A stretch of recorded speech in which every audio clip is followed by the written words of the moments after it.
चलिए आज हम पढ़ते हैं सिंथेटिक पॉलीमर के बारे में। किसमें पढ़ेंगे हम? सिंथेटिक पॉलीमर क्या होता है। सबसे पहले ये जानना होगा कि पॉलीमर होता क्या है। क्या है पॉलीमर? होता क्या है? सिंथेटिक का मतलब होता है जो बनाए जाते हैं, जो कलरफुल होते हैं। तो इसमें कह रहा है कि पॉलीमर होना चाहिए। पॉलीमर है क्या? पॉलीमर को हिंदी में हम कहते हैं बहुलक। क्या कहते हैं? बहुलक। यानी इसका मतलब ये हुआ ज्यादा से ज्यादा लोग जुड़कर एक नए चीज को जो बनाते हैं उसको हम बोलते हैं बहुलक।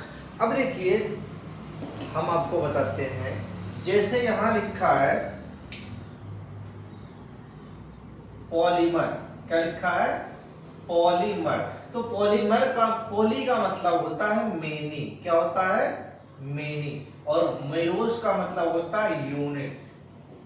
जैसे सपोज दैट ये मान लो कोई ए है और ये मान लो फिर कोई ए है, तो एक यूनिट ये है, एक यूनिट ये है, एक यूनिट और ए हमने ले लिया, तो 3 यूनिट हमारे ए के हैं। अब तीनों को एक साथ मिला दो तो ये बड़ी सी यूनिट बनेगी। जो बड़ी यूनिट बन रही है इसी को हम बोलते हैं क्या? पॉलीमर। क्या बोलते हैं? पॉलीमर। तो देखो यहाँ क्या कह रहा है, पॉली का मतलब होता है मेनी। क्या होता है? मेनी। मेनी का मतलब अधिक, ज्यादा से ज्यादा। और मिरोस का मतलब होता है यूनिट। कोई भी यूनिट ज्यादा से ज्यादा मात्रा में एक साथ मिला दो तो मिलने के बाद जो बनेगा उसको हम बोलते हैं पॉलीमर। क्या बोलेंगे? पॉलीमर, यानी बहुलक हम बोलेंगे। अब कह रहा है कि बहुलक होता क्या है, इसे हम डिफाइन करेंगे। मान लो आपको आ जाए कि आप राइट करो या डिफाइन करो कि बहुलक है क्या, तो आप कैसे करोगे? देखो लिखा है क्या, ध्यान देना। Polymer are highly molecular weight. कह रहा है पॉलीमर वे होते हैं जिनका मॉलिक्यूलर वेट हाई होता है, ज्यादा होता, अधिक होता है। मॉलिक्यूलर वेट क्या होगा? ज्यादा होगा। क्या कह रहा? Molecular weight high containing compound which are made up of a large number of repeating value। इसका मतलब क्या होगा?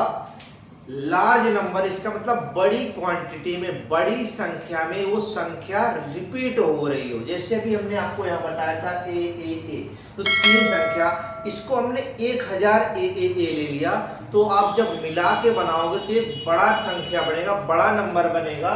तो यही कह रहा कि ये large number of repeating unit क्या होना चाहिए? Large number of repeating unit होना चाहिए। उसको हम क्या कहते हैं? मोनोमर कहेंगे। क्या कहेंगे? मोनोमर।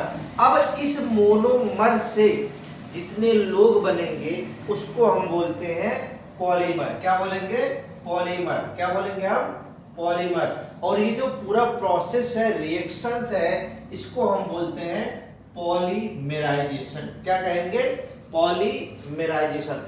अब देखो हमने क्या यहाँ लिखा, large number of repeating value unit, large number of repeating value. तो हमने एक लार्ज नंबर लिया, जैसे मान लो ये हमने 1 ले लिया, छोटा संख्या, फिर इसमें 2 कर दिया, 3 कर दिया, 4 कर दिया, ऐसे ऐसे आप करते चले जाओ। तो ये क्या हमारे छोटे छोटे यूनिट हैं। छोटे छोटे यूनिट को क्या करो? एक पॉलीमराइज कर दो। क्या करो? पॉलीमराइज, एक में मिक्स करो, बनाओ, तो एक बड़ा यूनिट बनेगा। तो ये हमारा एक बड़ा यूनिट बन के आया, इसको हम बोलते हैं पॉलीमर। तो ये है हमारा मोनोमर और ये है हमारा पॉलीमर। इसका जो मॉलिक्यूलर वेट होगा लो होगा, इसका जो मॉलिक्यूलर वेट होगा वो हाई होगा। बात क्लियर है? आपसे अगर कोई पूछे कि पॉलीमर की पहचान बताओ तो सीधे बताओ मॉलिक्यूलर वेट क्या होगा? हाई होगा। क्या होगा? मॉलिक्यूलर वेट हाई होगा। और जो रिपीटिंग वैल्यू होगी, large number of repeating value इसमें पाए जाएंगे, उसको हम बोलते हैं पॉलीमर। क्या बोलेंगे? पॉलीमर। अब देखो ये चीज हमने कर दिया, मोनोमर और पॉलीमर। मोनोमर से क्या बन गया? पॉलीमर, हाई मॉलिक्यूलर वेट बन गया। अब जैसे हमने ले लिया इथीन। इथीन का फार्मूला क्या होता है? इथीन तो आप जानते होंगे, CH2। इसको हम बोलते हैं क्या? इथीन। अब इथीन को आप क्या करो, थोड़ा सा टेम्परेचर दो, इथेन ले लो। अब कह रहा है कि large number of repeating value, इसका मतलब ये हुआ कि इथेन का एक ही मॉलिक्यूल आपको नहीं लेना है, ज्यादा से ज्यादा क्वांटिटी लेनी है। तो हमने उसको मान लिया n नंबर ऑफ CH2 एक यूनिट लिया n नंबर ऑफ CH2 जो हमने CH2 लिया, इसका मतलब हम 100 भी हो सकता, 1000 भी हो सकता, लाख भी हो सकता है, करोड़ भी हो सकता, इतने नंबर ऑफ यूनिट आपको लेके चलना है। तो हमने लिया इथेन, क्या लिया? Ethane n number. इसको हम क्या करते हैं? हाई टेम्परेचर देते हैं। क्या करते हैं? हाई टेम्परेचर देते हैं। तो ये जो डबल बॉन्ड है वो ब्रेक होके सिंगल बॉन्ड में आएगा। कहाँ होगा? सिंगल बॉन्ड में कन्वर्ट होगा। इसके साथ ही इसका हम क्या कराएंगे? पॉलीमेराइजेशन। क्या कराएंगे?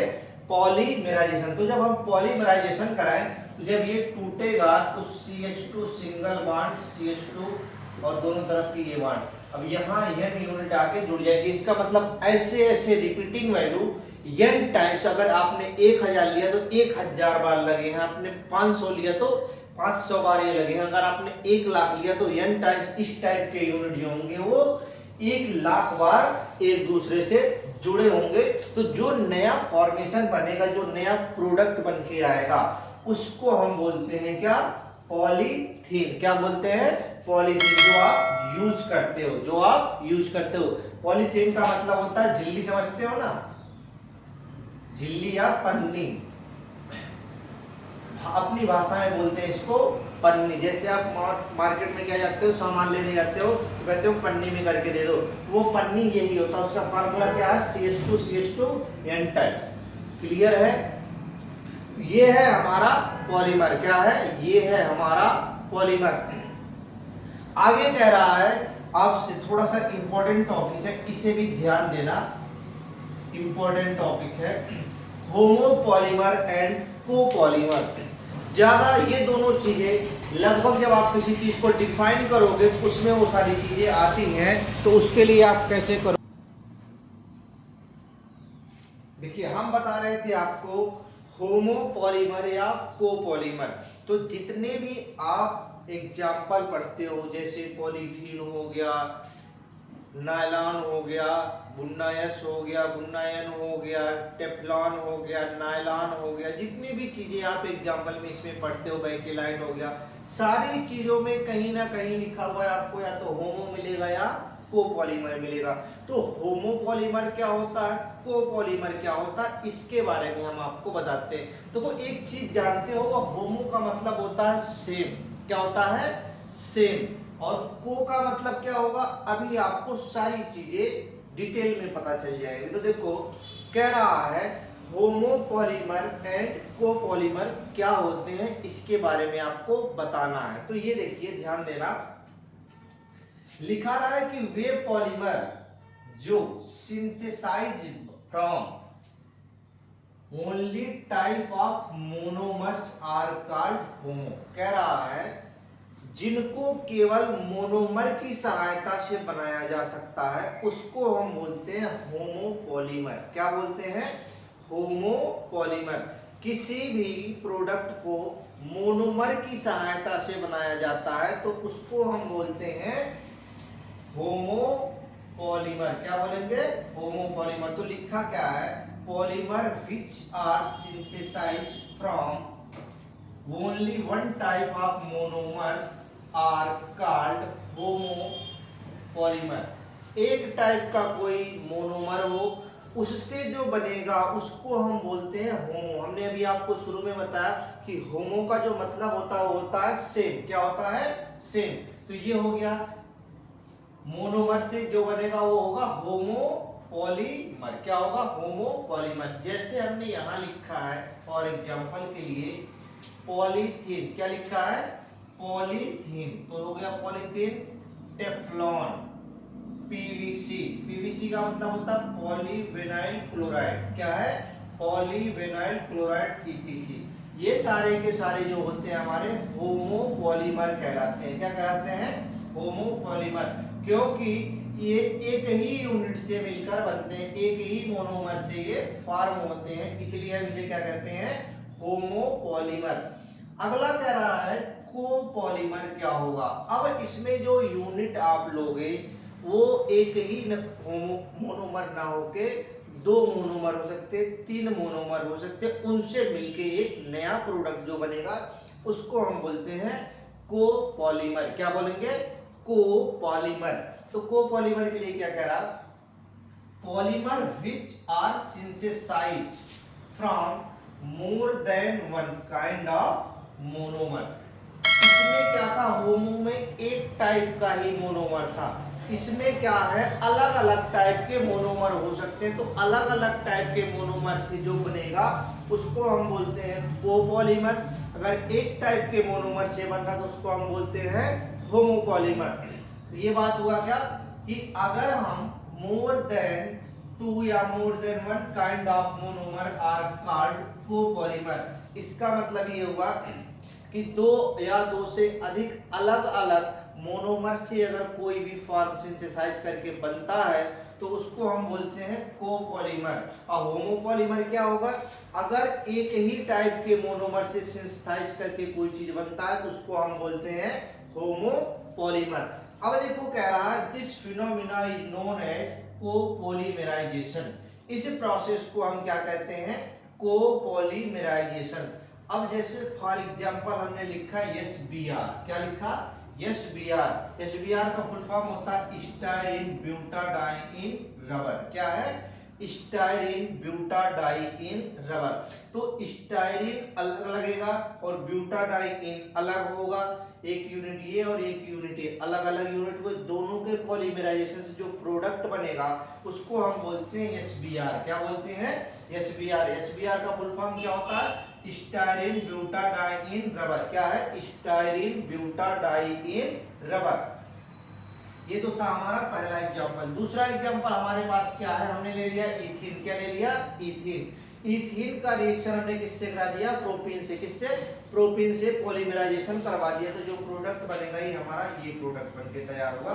तो देखो सारे के सारे सिंगल बॉन्ड में, तो इसको हम बोलते हैं कोपॉलीमर। देखो अलग अलग यूनिट इसमें मिलके पॉलीमराइजेशन हो रहा, और इस वाले में क्या होगा? एक ही यूनिट मिलके उसमें पॉलीमराइजेशन होता है। तो ये हुआ हमारा क्या?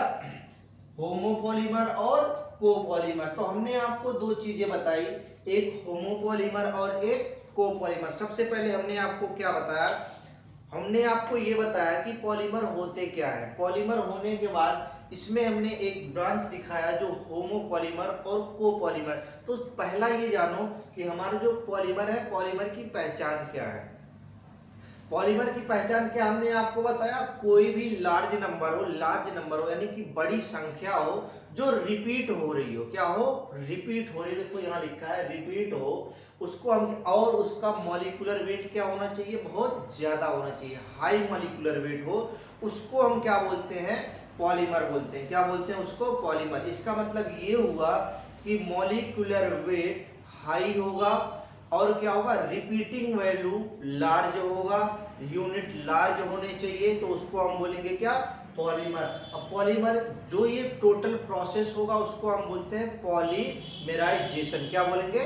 पॉलीमराइजेशन। तो पॉलीमराइजेशन हो गया। अब हमने एक मोनोमर ले लिया, इस मोनोमर के ज्यादा से ज्यादा रिपीटिंग यूनिट को एक साथ रखा और पॉलीमराइजेशन कर दिया, तो जो फार्म प्रोडक्ट बना उसको हम बोलते हैं पॉलीमर। इसका जो हमारा मॉलिक्यूलर वेट होगा वो लो होगा और इसका जो मॉलिक्यूलर वेट होगा वो हाई होगा। तो ये हो गया हमारा मॉलिक्यूलर वेट लो और मॉलिक्यूलर वेट। अगर मोनोमर है तो उसका मॉलिक्यूलर वेट लो होगा, अगर पॉलीमर है तो उसका मॉलिक्यूलर वेट हाई होगा। ये बात हो गई क्लियर। आगे कहता है कि अगर हम इसे एग्जांपल लेके चले तो आप कुछ भी मत करो, इथीन होता है, इथीन गैस ले लो, इथीन से आप क्या करते हो? जितनी मात्रा में आप पॉलीथीन बनाना चाहते हो इजीली बना सकते हो। आपको कुछ नहीं करना, हीट करना है और पॉलीमराइज कर देना है, सीधे आपका पॉलीथीन बनके तैयार। तो हमने लिया इथीन, इथीन को हमने क्या किया? हीट दिया और पॉलीमराइज कर दिया, तो सीधे बनके क्या तैयार हो गया? हमारा पॉलीथीन। क्या बन गया? पॉलीथीन। अब हमने आपको बताया होमोमर और कोपॉलीमर। तो होमोपॉलीमर क्या होंगे? होमोपॉलीमर का मतलब होगा इसमें सेम एक ही मोनोमर से कितने भी यूनिट बने जाएं वो होगा होमो। कोपॉलीमर का मतलब एक या एक से अधिक मोनोमर यूज होंगे और उससे जो फॉर्म बनेगा उसको हम बोलते हैं कोपॉलीमर। जैसे हमने लिखा है SBR, styrene butadiene rubber, styrene butadiene rubber. दूसरा हमने लिखा इथीन और प्रोपीन का रिएक्शन, आप कोई सा भी ले लो उससे आप रिएक्शन करवा दो। इसके पहले देखो हमने आपको एक पढ़ा रखा है नायलॉन 6। नायलॉन 6 में हमने आपको बताया था एडिपिक एसिड आपको लेना है, एडिपिक एसिड के साथ सेक्स, उसके बाद दूसरा हम उससे रिएक्शन कराते हैं हेक्सा मिथिलीन डाई एमीन से हमने क्रिया करा रखा था। 2 यूनिट अलग अलग है, तो जब 2 यूनिट अलग हैं तो उसको हम बोलते हैं कोपॉलीमर। तो आपने देखा भी होगा उसके नीचे हमने जस्ट डिफाइन जब किया था तो वहां हमने लिखा था क्या होता है, यह एक कोपॉलीमर है। क्या है, यह एक कोपॉलीमर है। तो कोपॉलीमर कौन सा होगा और होमोपॉलीमर कौन सा होगा, इसको आप डिफाइन करके अलग बता सकते हो। तो आपको पहचानना आ गया होगा कि होमो क्या होगा और को क्या होगा। तो होमो का मतलब सिर्फ एक ही यूनिट से बना हो और को का मतलब एक से अधिक यूनिट से बना हो जो अलग अलग डिफरेंट टाइप के हो, वो होगा हमारा कोपॉलीमर। और ये जो टोटल प्रोसेस होगा उसको हम बोलते हैं कोपॉलीमराइजेशन। क्या बोलेंगे, कोपॉलीमराइजेशन। Thank you for watching this video. If you enjoyed it, please hit the like button and the bell notification icon.